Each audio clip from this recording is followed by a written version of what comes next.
When I first saw Aaron Soto's film, A Mega Shell, I was really impressed by it. He was one of a group of filmmakers who were from Southwestern College who lived across the border in Tijuana, and I noticed a real difference in the quality, the style, and the content of the films that I was seeing from those kind of filmmakers. There was a real innovation to their films and a real cleverness in terms of trying to deal with their restrictions of budget and time and money. But Aaron's film, A Mega Shell, I thought was very impressive in terms of its visual style, whereas a lot of films were very imitative of a lot of Hollywood movies or Asian action films. Aaron's film really tried to create a unique visual style.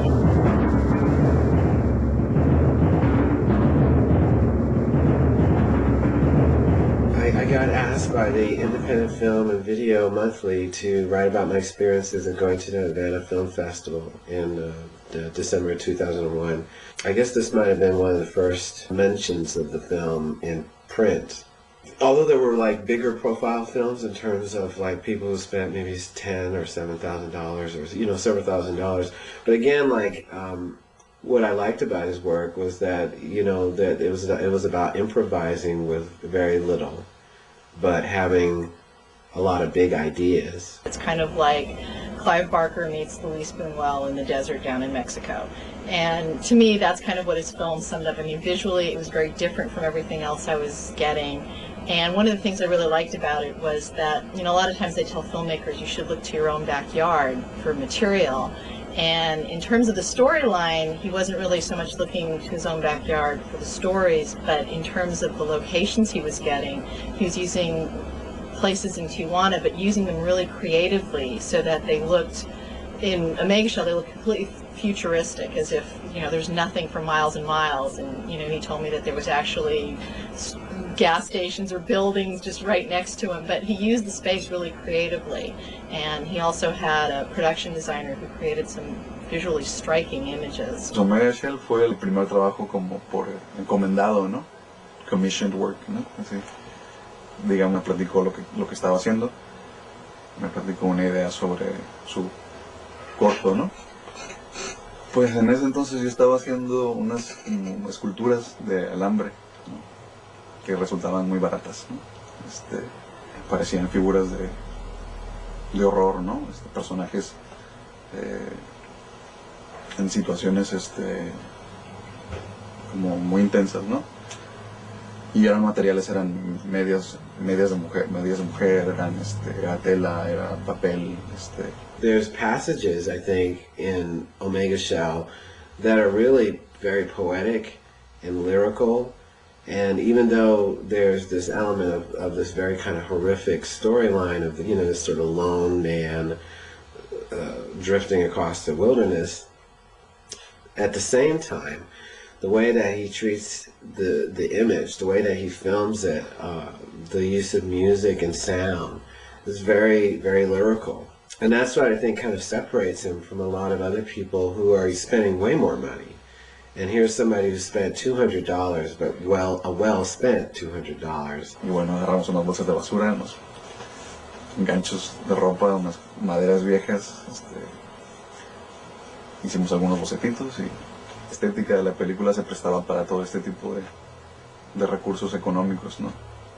El tratamiento que se le dio a la imagen al final hizo que todo cobrara sentido. Yo de repente la verdad lo estaba haciendo y decía, esto se ve horrible, esto no va a funcionar, ¿no? Y la verdad que sí, al final me sorprendía cómo se veía después en la pantalla, ¿no? It struck me that his using virtually the smallest of budgets, he created a world that was very much like a painting by Salvador Dali.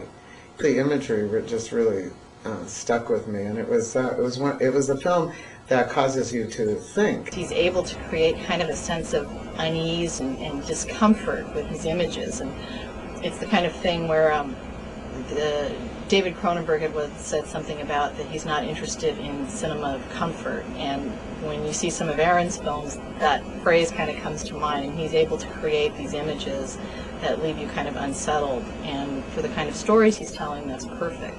You can't help but but kind of have a reaction to this sort of electronic score that runs throughout the film. Audio equivalent of what he was doing visually. Esto fue una especie de trance en el que nos metimos todos los que participamos en el corto. Creo que parte del encanto es que es algo artesanal, entonces al tener contacto con él tan cercano, pues lo que hacía yo era tratar de verlo a través de los ojos de él. En este caso era el principio, tenía que ser muy mecánico, técnico, industrial. La mitad, que era una especie como de una especie como lo puede ser catarsis, pues, y al final que era algo más humano, pues.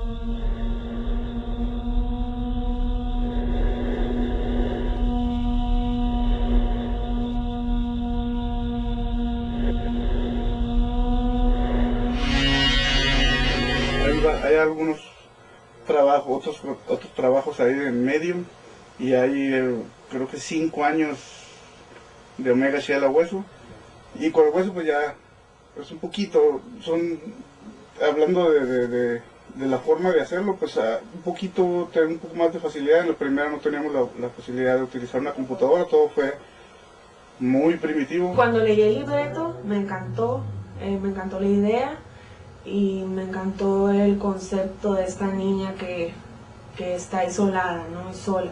Y eso yo lo veo mucho en mi comunidad. Y más en nuestro país, en México, son niños que están solos, juegan solos y tienen que inclusive desarrollarse solos en un ambiente completamente complicado. El simbolismo de las cosas yo creo que lo da el público, el espectador.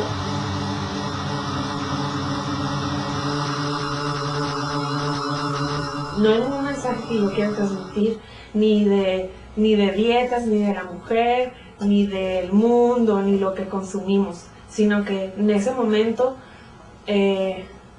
tuve un interés por el color y la textura y el close-up.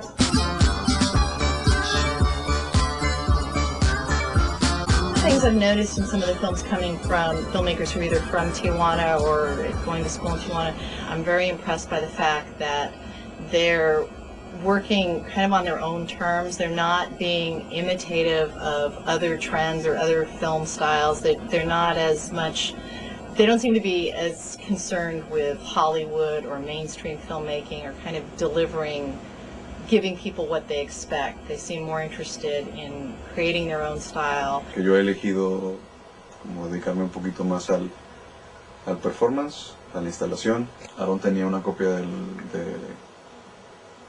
muestra del registro en video de esos performances. Estaba escuchando la música y pensó que podíamos hacer algo juntos, ¿no? Queríamos lograr con el video hacer algo que no hubiéramos podido hacer en vivo, ¿no? Que tuviera sentido hacer eso ante una cámara, ¿no? What's awesome about the whole Tijuana scene is that here's these people and they're kind of developing their own voice. And, you know, they're doing things with like digital video cameras and, you know, occasionally shooting on film and stuff like that.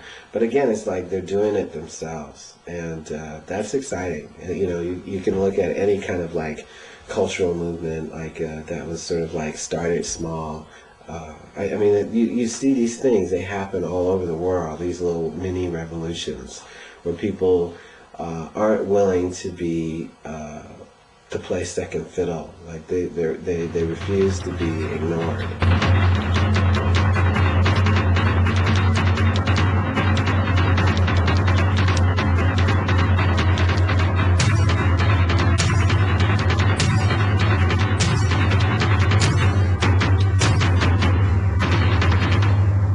One thing I'd really be interested to see is what he'd be able to do if he was given a bit of a budget and an opportunity to work within a feature-length film.